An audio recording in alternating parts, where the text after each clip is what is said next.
And then good morning, Bant. Can you hear us, Bant? The Bluetooth device is ready to pair.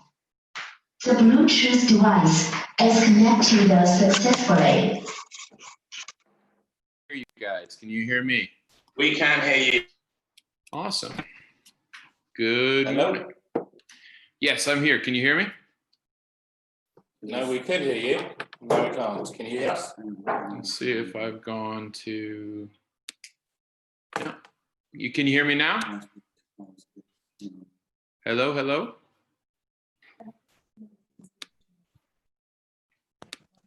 Hello, Bant. Yeah, I'm here. Can you hear me?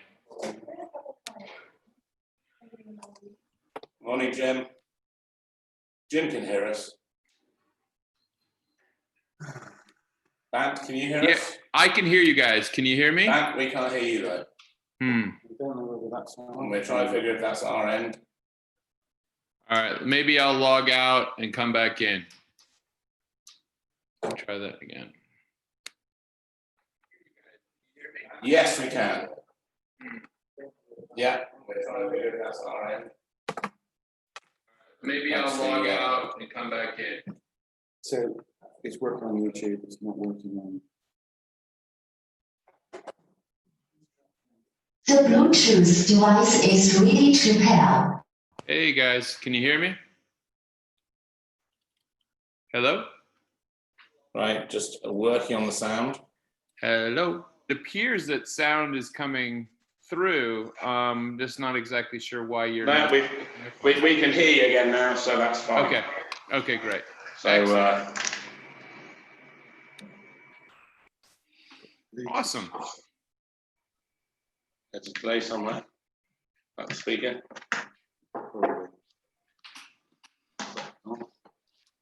Might be coming back for it here. Right. We're going to start.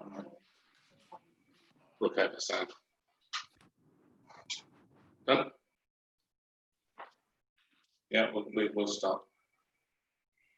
The Bluetooth device is connected successfully. You hear that? That's our UK technology. Great.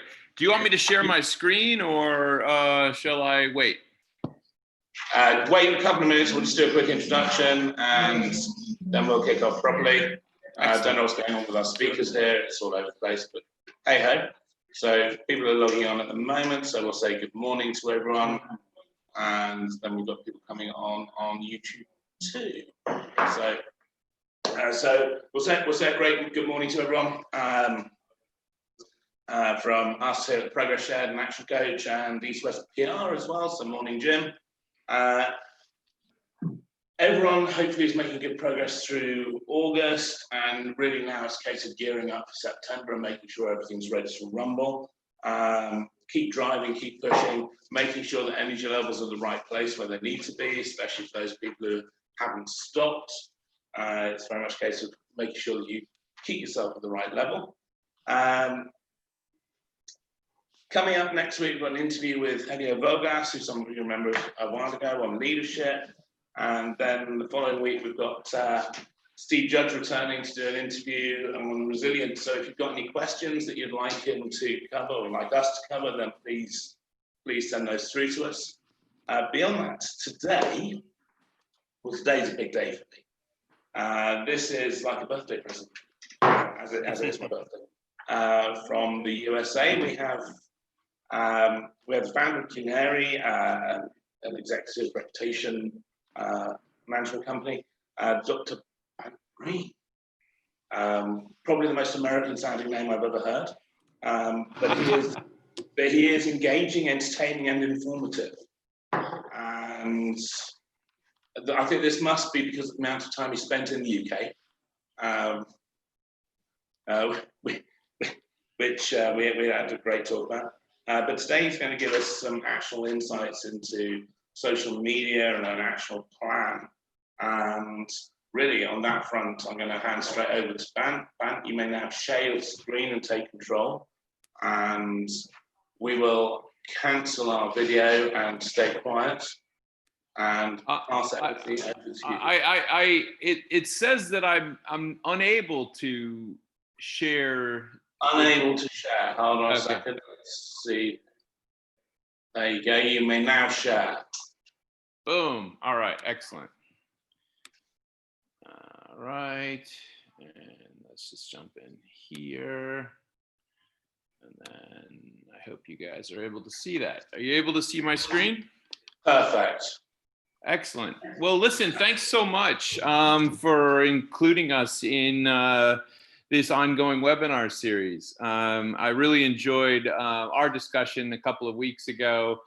And I like all of you, have been thinking about a lot of communications challenges that we face during this moment, the COVID moment. It's been interesting to say the least. I am the founder of a company called Canary. Canary actually is a company focused on working with executives to optimize and manage their online presence. We have a technology that supports that effort, optimizes, generates thought leadership, grows your audience, and engages with the specific individuals that you want to be connecting in with. I started the business 8 years ago with a simple premise, which was that your online presence at that point mattered. It mattered because people were looking you up online before they met you, after they met you. The algorithms that Google and all the social platforms have were really ratcheting down the reach that brands could have. And so it was very important for executives to focus and build their own channels up to even support their business efforts. But that simple premise of, your online presence matters probably now is more true than ever before, since really all we have is our online presence during this period.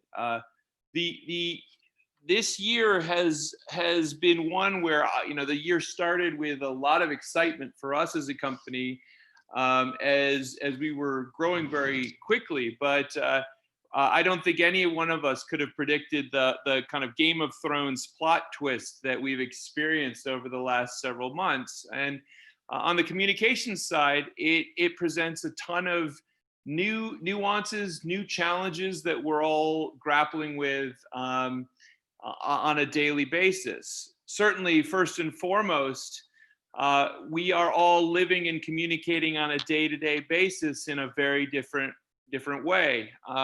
Since March 13th, Canary as a company has been operating virtually. We have offices in Manhattan, in New York, in Barcelona, in Spain, in Sydney, Australia, and all of our offices have been shut down and we're operating virtually. And so it's very common to live in Zoom calls, as I imagine all of you are, and as we are right now. That obviously seems to be working well, in many respects for many people, but also seems to also kind of be tough and change the way that we build trust and connection with colleagues as well as clients. The changes with COVID happened so quickly, and some companies reacted faster than others. In the United States, we also were presented with a kind of a social and cultural situation with the Black Lives Matter movement that challenged companies and basically pressed companies to be more active with their focus on with their plans and focuses on diversity. From a communications perspective and a leadership perspective, we found that openness and transparency from a leadership perspective became more important than ever before. We found CEOs that were lauded for how they handled things like layoffs. I don't know if you saw, but Brian Chesky from Airbnb posted out several kind of blogs and short form posts about how he was handling that.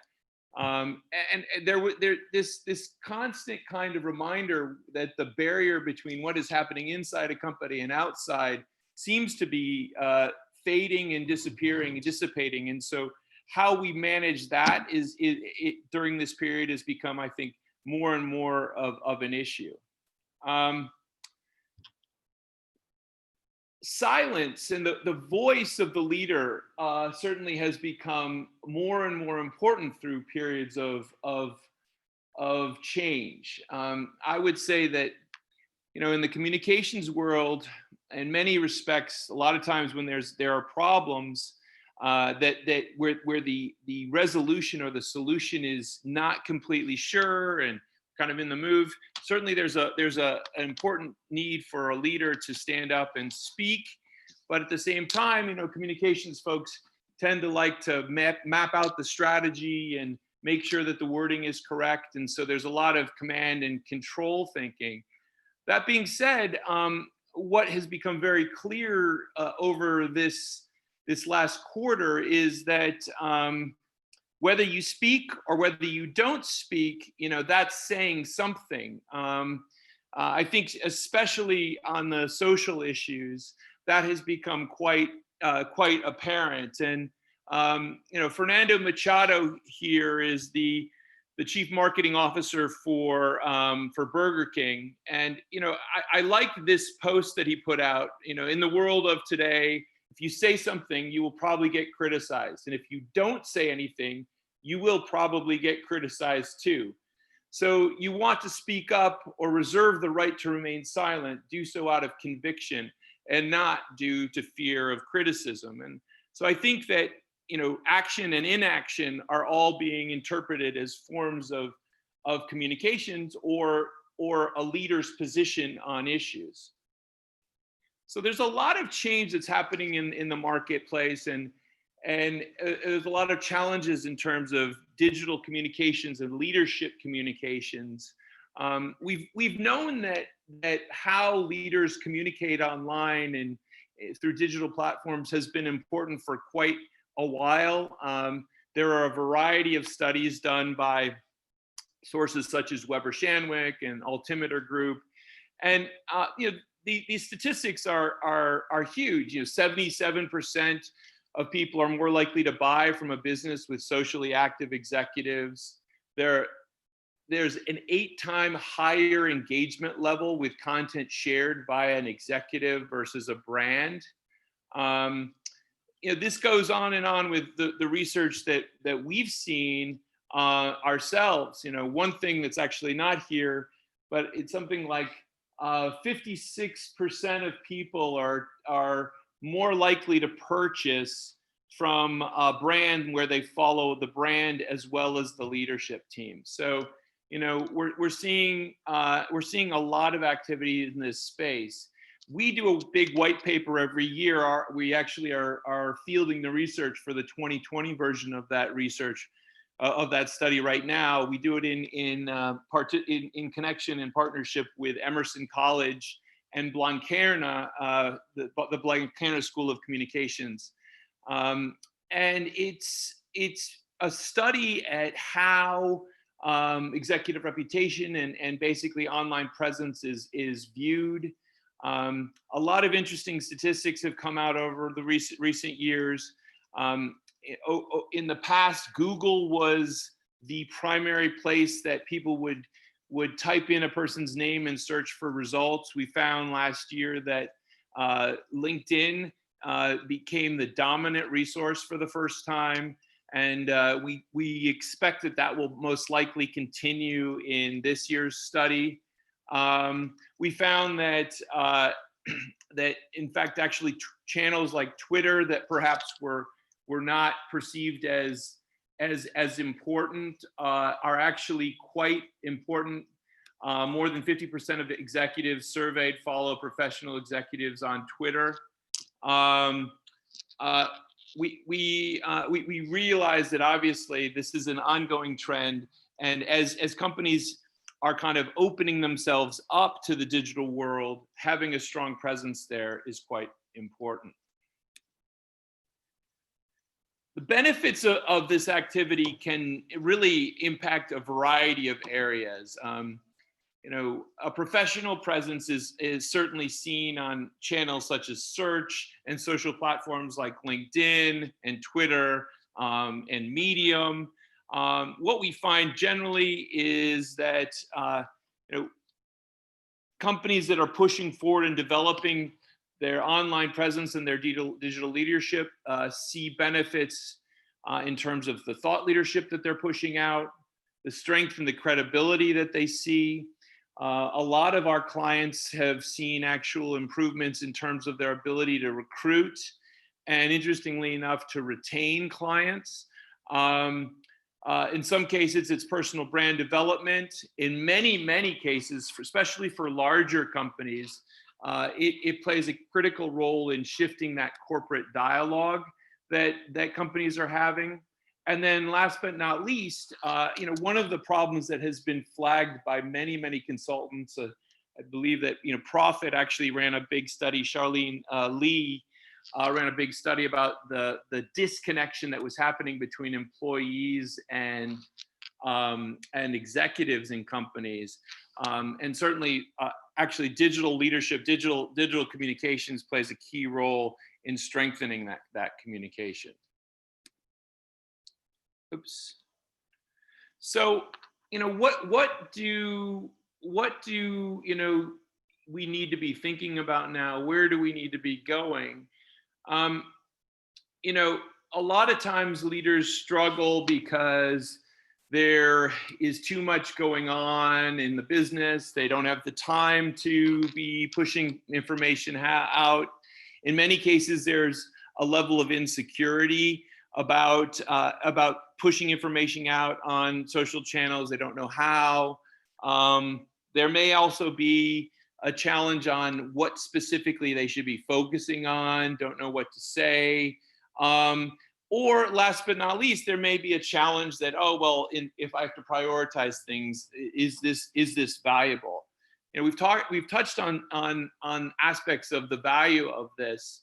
But you know, I think it's very important that we kind of shift this conversation to one which looks at actions and what you actually can do. When we outline and when I think about an online presence, I really see there being three key ingredients to an optimized presence. The first big thing is that we want to support and help executives own their social presence as much as possible. This can actually help in the good times to increase and tell the story, and also help in bad times when you want to actually own as many of the links associated with yourself as possible. The second area is sharing content.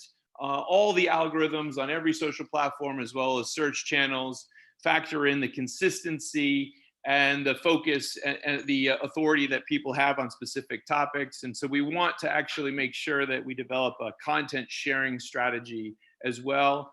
And last but not least, we want to make sure that clients actually have focus on search and making sure that while search isn't the #1 channel anymore, it still remains an important channel for executives to want to control as people look you up and discover more information about you. When we think about content, one of the biggest challenges that we see with leaders is that leaders want to talk about everything. You know, unfortunately, in the digital world, it's almost impossible unless you are a Kardashian or some other celebrity to break through if you talk about everything. And so one of the big things that we focus on at Canary is to make sure that CEOs really focus on really 1 to 3 content topics that will be the core of the messaging that they push out. That by focusing those efforts, they will be able to have more authority related to those topics. They'll have more consistency related to those topics, and truly break through with the messaging. Now, one of the things that people always ask us about is, well, what channels should I be focused on with a professional presence? There are so many, and well, I imagine that individuals that have kids on the call are thinking about new channels like TikTok that probably have overwhelmed their homes over the last quarter. From a professional perspective, what we really want to do and try to support is to make sure that we optimize a leadership's presence on channels like LinkedIn. As I mentioned before, Twitter is quite important in terms of from a technology perspective. And I'll go through that a little bit more later. And then also longer form professional channels like Medium. There's certainly support channels. For many of our clients, we develop personal websites, and those actually are quite important as well. And then also for some of the more important kind of business lists, if you were, let's say, a startup, you would be on Crunchbase or AngelList. But there's certainly many others that are specific for different business verticals that can also act as support channels to develop. When it comes to content, not only do we want you to generate content, but we want you obviously to distribute it, and we want it to be consistent. If we just take those 3 channels that I've mentioned previously, for kind of fast-moving channels like Twitter, Twitter is important for a variety of reasons. It is the preferred channel of journalists, of conference organizers, and of many kind of business related influencers. And a lot of the technologies that track social media are still based on the APIs, the technological access that they have to Twitter data. It's been the most open of the platforms. And so you still have a huge focus there. In fact, even to this day, if you read any newspaper article, most likely if they're going to quote something, it's a Twitter post or tweet that they post. And that's because the tools that a lot of journalists still use are based on Twitter data. A channel like Twitter will require more activity. We're imagining like 5 tweets per week. For something like LinkedIn, where it's a little bit more thoughtful, a little bit more professional. In fact, actually, one of the biggest challenges is to not post too much. You want to actually kind of control it. We found that the optimal number is about 3 posts per week. And then for larger kind of thought leadership channels like Medium, we found that doing something like 2 blogs per year is perfect. Certainly, you can do more, but you don't want to do too many. A lot of times people want to do a ton of longer form pieces, and we found that unless they're very focused on the same topics, like it can actually cause more problems than it's worth. So we really want to kind of make those thought leadership pieces valuable and high quality. And once you do all of these things, we do see those things actually leading to I would say an amplification effect. A lot of times we find that the stuff that we support our clients on will get picked up by The Guardian or Forbes or Business Insider, et cetera. I don't know if what I would say is you really kind of need to control the controllables, try to control the channels that you can build your footprint on. And then what I find is, like, once you've done that, this will come. A lot of times people will start with the PR elements, and they can find that is very expensive. They don't necessarily get the results that they want. They end up actually getting stuff posted just on media aggregators. And so, it's really important to strengthen that digital footprint, because all of these publications will look at the strength of that footprint when they're selecting stories from contributors. So, it's easy for me to talk a lot about all this stuff in general, but I mean, if I was to kind of think of some of the specific things that the Progress Shed's audience could be thinking about now, I've tried to put a a brief top 10 list together here. And I would say that let's start with the topics. Write down 3 topics that you want to build a story around, your thought leadership story. If you are the CEO of the company, how can your content pillars support the business, and then maybe add a dimension to the story. It doesn't the 3 don't have to just be about business. It can also, one can be about outside interest that humanizes the broader story. But what are those content pillars that will add dimensional quality to the overarching corporate and enterprise story? Number 2, make sure that you're procuring and optimizing your LinkedIn and Twitter profiles. In fact, I would say, what we do for our clients is that we will procure almost all of the profiles for individuals. That being said, we're only active on a couple of channels, which we would see as the kind of the premier professional channels. Number 3, build a presence on Medium. As we've said, that there are going to be short form or micro posting channels that are critical, like LinkedIn and Twitter, but channels like Medium will become important when we're trying to build longer thought leadership pieces. Number 4, review and manage privacy settings on all social and digital channels. It's funny, sometimes people get very concerned because certain pieces of information pop out, or in fact, actually what I've been finding recently is that people have actually set privacy settings to be so restrictive that they don't realize that their profiles are not even visible to people. And so you really need to kind of review and manage those privacy settings to get them right, to fit what you would expect going forward. Number 5, share content. The consistency of sharing content is really, really important. We've talked about some of the frequency on a previous slide. I would say that the consistency thing seems to be one of the biggest challenges for leaders. We'll see kind of spurts of activity and then silence, and then another spurt of activity and then silence. And trying to figure out a way where that can be done in a manageable structure, where it can be continuous, is really the only way that you're going to build any type of authority around specific topics.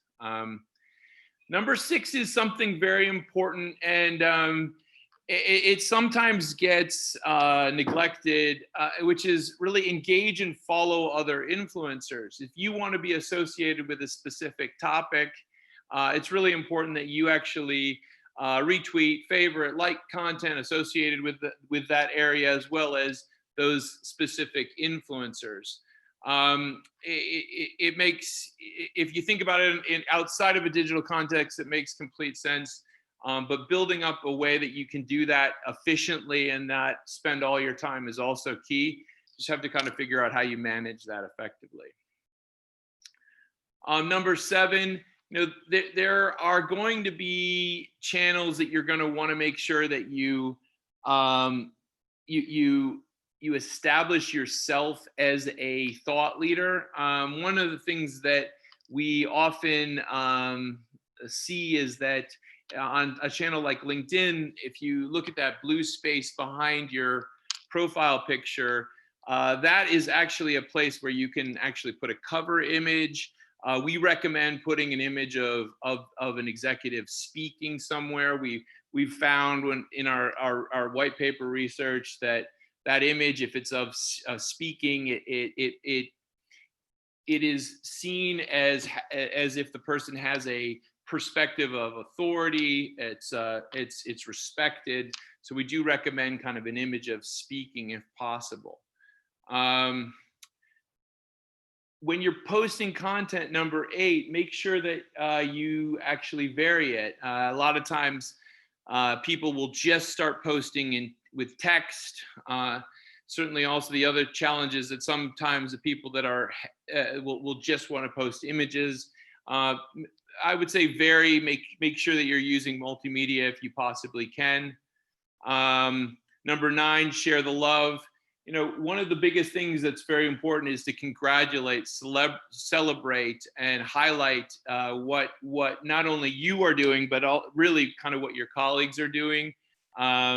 It's kind of that idea of servant leadership and servant celebration, and it's really important that you highlight the work other colleagues are doing. And number 10, always feel, find time to experiment with new networks. I certainly am not expecting people to create professional TikTok channels, but over the last 3 months, we've seen the emergence of so many new channels, Byte, Triller, etc.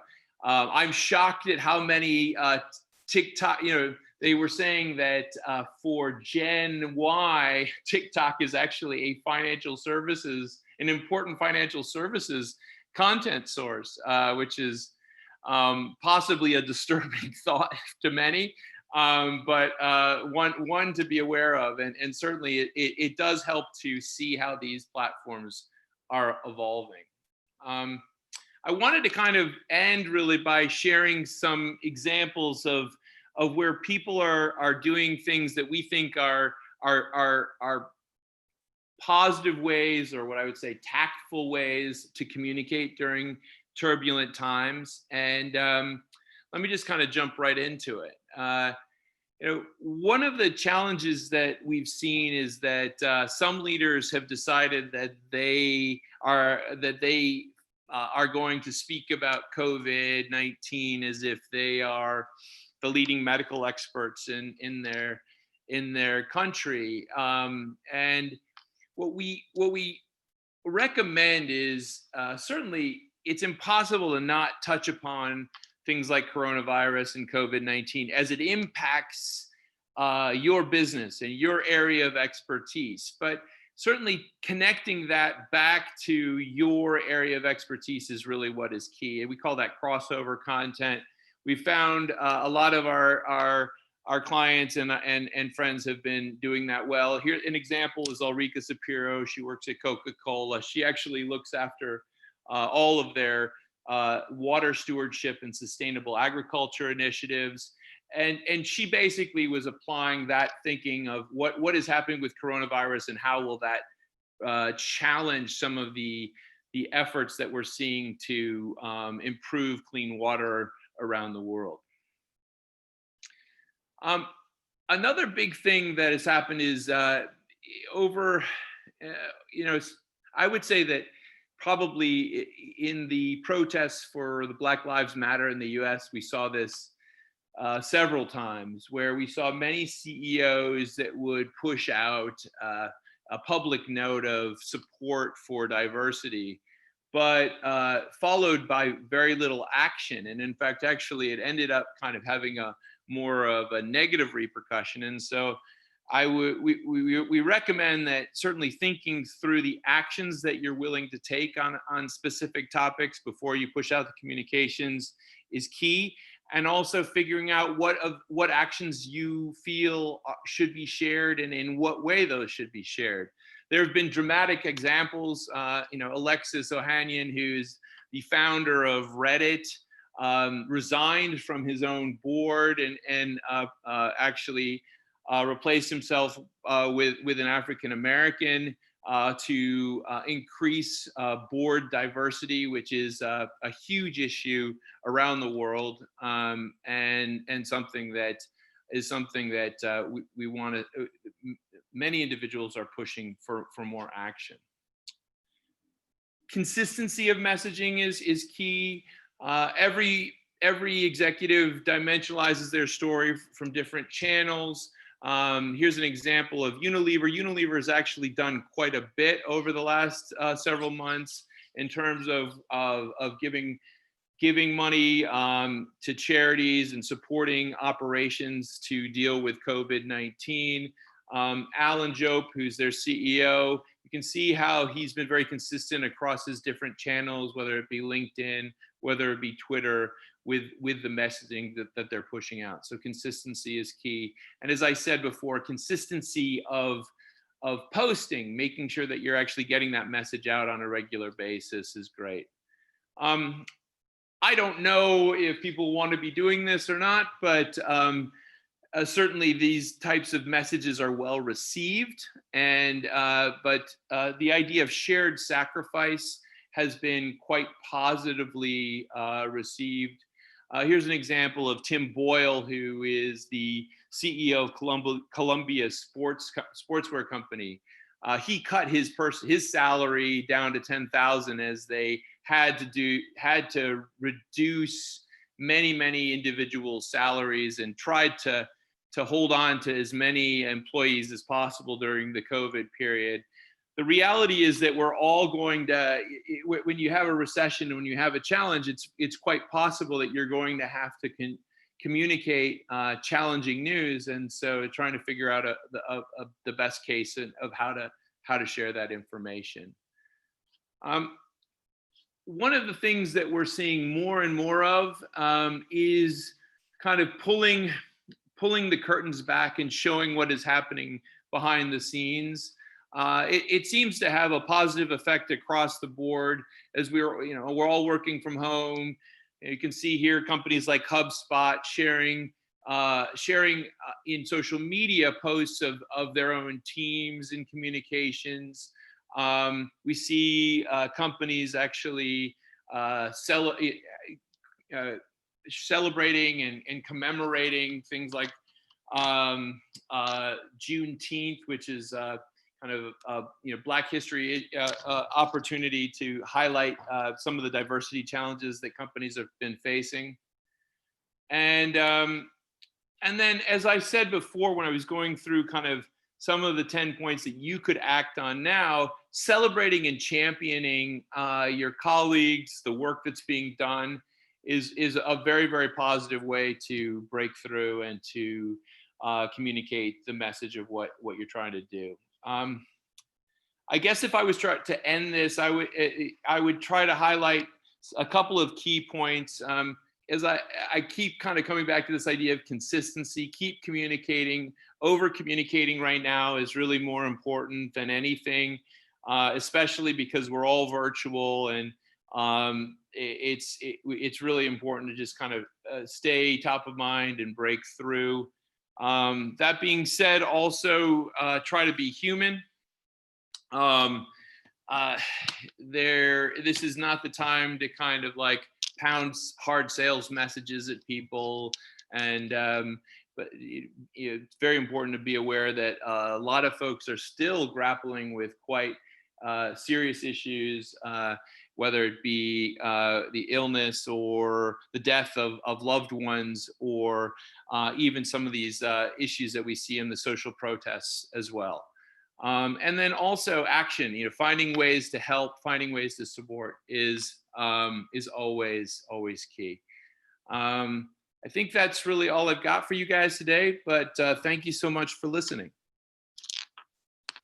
That was absolutely brilliant. Thank you, Bant.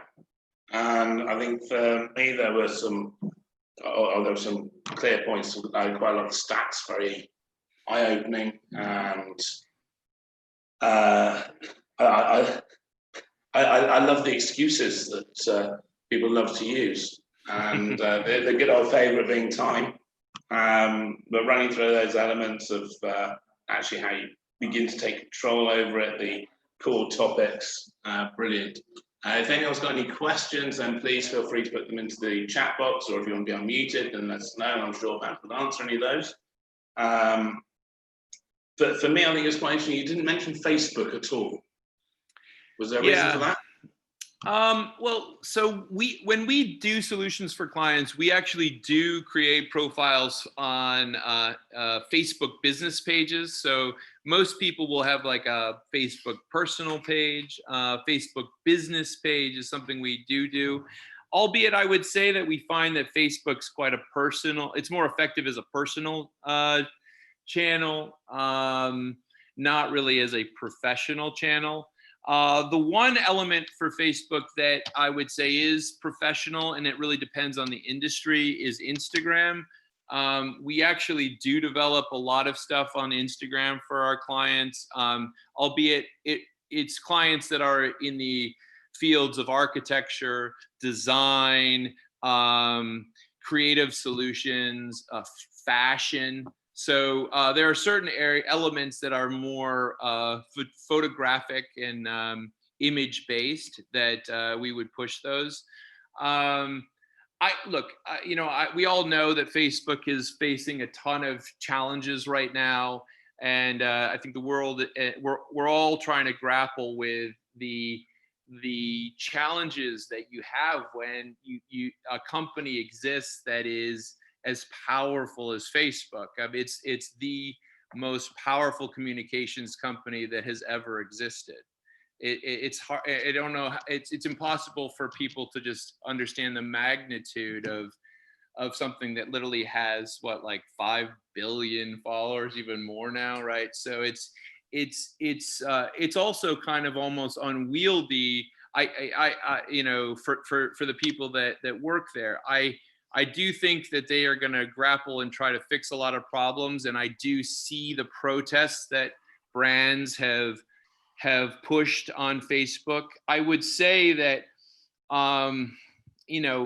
probably government regulation will come at some point. I don't know how effective the boycotts will be. Boycotts, I think for media back in the day would have been more effective, but with something like Facebook, where I think it's like 70 or 80% of their advertising comes from small to medium-sized businesses.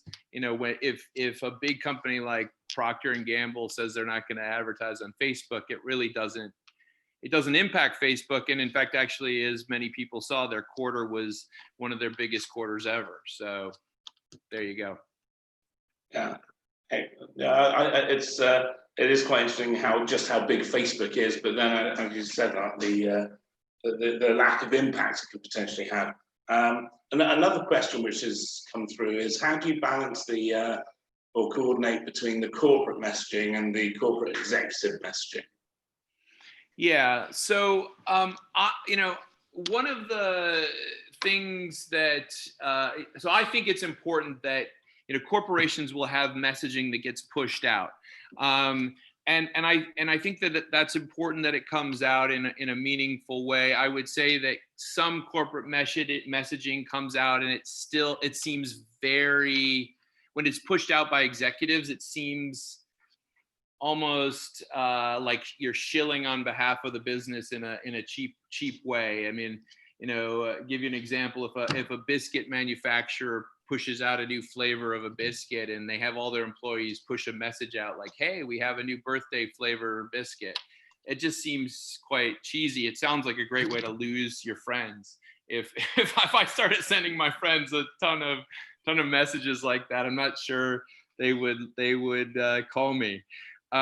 But I would say that, corporate communications needs to be controlled and messaged out through the appropriate executives. Where I see executive channels being important is that they dimensionalize that story. So, the CEO will have specific areas that they're covering and want to be focusing on. The chief marketing officer will have the same thing. The chief digital officer will have something else. You'll have brand ambassadors in a larger company that will be focusing on specifics. So it's if you can imagine, the corporate communications is maybe one of those content pillars, and then you have the ability to dimensionalize that story. Excellent. We've got a couple more questions, if you're okay. Yeah, of course. Specifically, what are the best channels for the mid-sized businesses? So I suppose the 1 to 10 million sort of size. Mm-hmm. So I would say LinkedIn is by far is the best professional channel right now. I would say that it's an interesting moment for LinkedIn. I don't know if my answer will be the same in 3 months. LinkedIn had a very strange quarter. They actually had their audience and the number of unique users and time on site increased dramatically over the last quarter. That being said, because their business model is so dependent on recruiters, they actually lost a ton of money last quarter, and they laid off a ton of executives. So they laid off a ton of people. And so we are noticing on LinkedIn over the last, I would say, month, a drop in quality. I don't know if that will remain, but that's actually, it's a challenge that we're seeing in the short term. But if for a small to medium-sized business, making sure that you have your LinkedIn game up to scratch is critical. That would be if you were to do one channel, that would be the one I would tell you to get going. That would be the one. Excellent. Mm-hmm. And a more direct question that's come in is being conscientious good or bad on social media? Well, so look, if we were to sit in a world of corporate communications 20 years ago, there would be very much of an idea that the message would have to be extremely controlled. Usually there would only be one person that would be allowed to speak in a company, and that would be the CEO after it was reviewed by several committees, et cetera. We don't live in a world like that anymore. You know, the barriers to communications have broken down. So what I believe is that you want to have a system where there will be checks and balances, where you can have professional content that's pushing kind of your core goals forward. If you want to add to that with personal photos here and there and things like that, that's fine.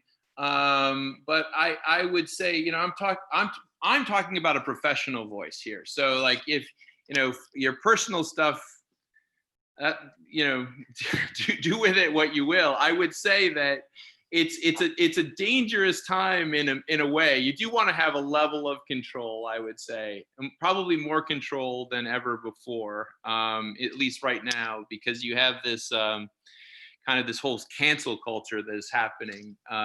It may not be as big in the UK, but in the US, we're seeing, you know, quite one person will post something that, you know, inappropriate, or, you know, we'll have a party at their house during COVID, and, you know, there'll be 5 people more than is appropriate or allowed, and they'll get framed and they'll lose their job. And, you know, so there is, I think, some importance to be aware of that, especially if you are a C-suite or a leader in a company. Excellent, thank you. And yeah, I think in many cases at the moment, that social media should perhaps be renamed as social opinion. It's amazing how everyone have their own opinion, and then they will fight for it to the last, which I find quite entertaining on occasions, much to the upset of Andy. Your opinion is now mine. Yeah, although I would say that, you know, it's kind of a tricky one, which is that I would say that if, as I mentioned, if you're a CEO and you choose not to take an opinion, and you choose to avoid certain topics, that will be held against you as well. So it's really kind of, you have to look into who you are and who your company is and what you guys want to achieve and what you really stand for. It's because you got to be what you are. You got to be what you want to be. Excellent. And I think final question, before we ask you what your final point would be. Are there any technologies that you would like to recommend to use to amplify across social media channels? I mean, look. I love for any of you guys that find any of this stuff interesting to visit canary.com and sign up for a scan of your personal presence, and you can get a sense of some of the tools that are available through that process. I wouldn't say that there's any one specific tool that I would recommend other than my own. Our own other than the Canary platform, but yeah, it's I don't think there's one specific tool. No. That's brilliant. And any final words of advice you give for anyone communicating using these channels? I mean, look, I think that your online presence matters. It matters a lot right now. I do believe that we are going to live in a world where we are ebbing and flowing from being at home or out of home, depending on how this whole COVID thing develops over the next 6 to 9 months. And so going into this world and making sure you develop an approach and a strategy is quite important. And I encourage people to look at this presentation and reach out to us if you have any questions. That's fantastic. So thank you so much for your top 10, particularly for me, picking your topics, building your social profile, but actually make sure that you're helpful, communicating and being human. And overall, Bant, thank you so much for sharing the love. Great. Thank you guys so much. Really fun to participate. Fantastic having you with us. We're getting loads of thanks coming in on all the channels. So that's fantastic. On that note, we will love you and leave you. Have a brilliant week. And I'm knocking off now because it's my birthday. So happy birthday. Happy birthday. Thank you. Everyone have a brilliant week. We'll see you next week. Cheers, Bant. Bye. Take care.